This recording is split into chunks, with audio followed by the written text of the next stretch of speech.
अपन पहचान चैनल की तरफ से आप सभी को नमस्कार। अपन पहचान चैनल को लाल बटन दबाकर जरूर से जरूर सब्सक्राइब करें और घंटी पर क्लिक करके नए नए ऑडियो वीडियो देखें व सुने बिल्कुल मुफ्त। उस मुल्क की सरहद को कोई छू नहीं सकता जिस मुल्क की सरहद का जवान है अभिनंदन। भारत माता की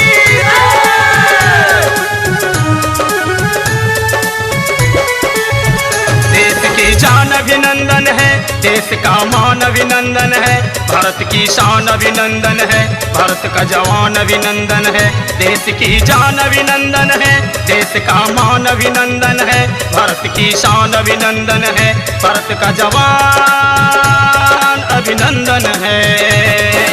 अभिनंदन अभिनंदन अभिनंदन अभिनंदन।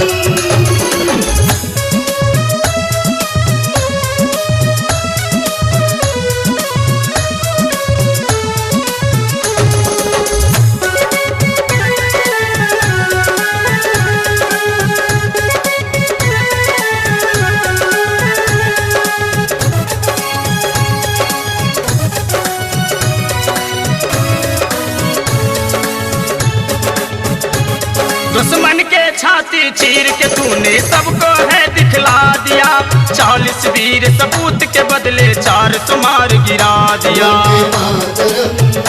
वंदे मातरम जान के दुश्मनों से कह दो उनको सबक सिखाएंगे, खाके कसम हम कहते हैं आतंकवाद मिटाएंगे, हम आतंकवाद मिटाएंगे, हम आतंकवाद मिटाएंगे।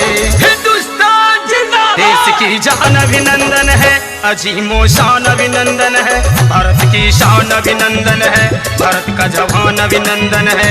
देश की जान अभिनंदन है, अजीमो शान अभिनंदन है, भारत की शान अभिनंदन है, भारत का जवान अभिनंदन है।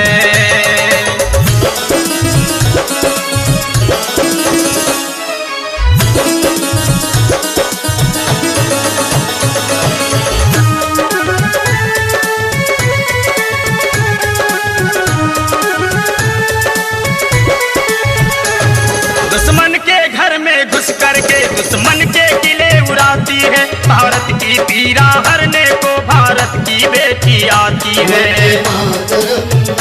वंदे मातरम तू शेर है इस धरती का जिसका हर जर्रा चंदन है माँ भारती साथ सदा है, वीर तुझे अभिनंदन है, हे वीर तुझे अभिनंदन है, हे वीर तुझे अभिनंदन है।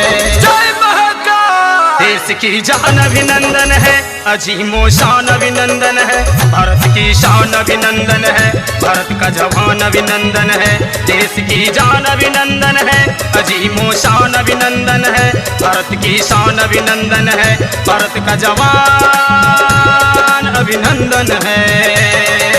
अभिनंदन अभिनंदन अभिनंदन अभिनंदन।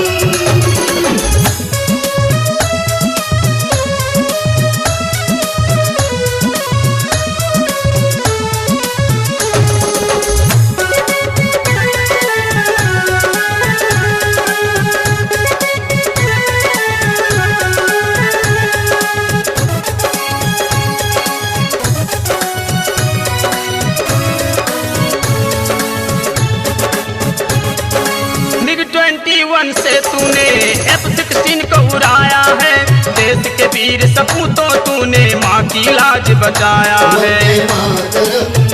वंदे मातरम भारत की बेटी अवानी ने भी जौहर अपना दिखाया है, घुसकर पाकिस्तान में आतंक के घर को उड़ाया है, आतंक के घर को उड़ाया है, आतंक के घर को उड़ाया है। इसकी जान अभिनंदन है, अमित चंदन का बंधन है, समल प्यारे का बंधन है, भारत माँ का वो नंदन है, भारत की शान अभिनंदन है, अमित चंदन का बंधन है, समल प्यारे का बंधन है, भारत माँ का वो नंदन है।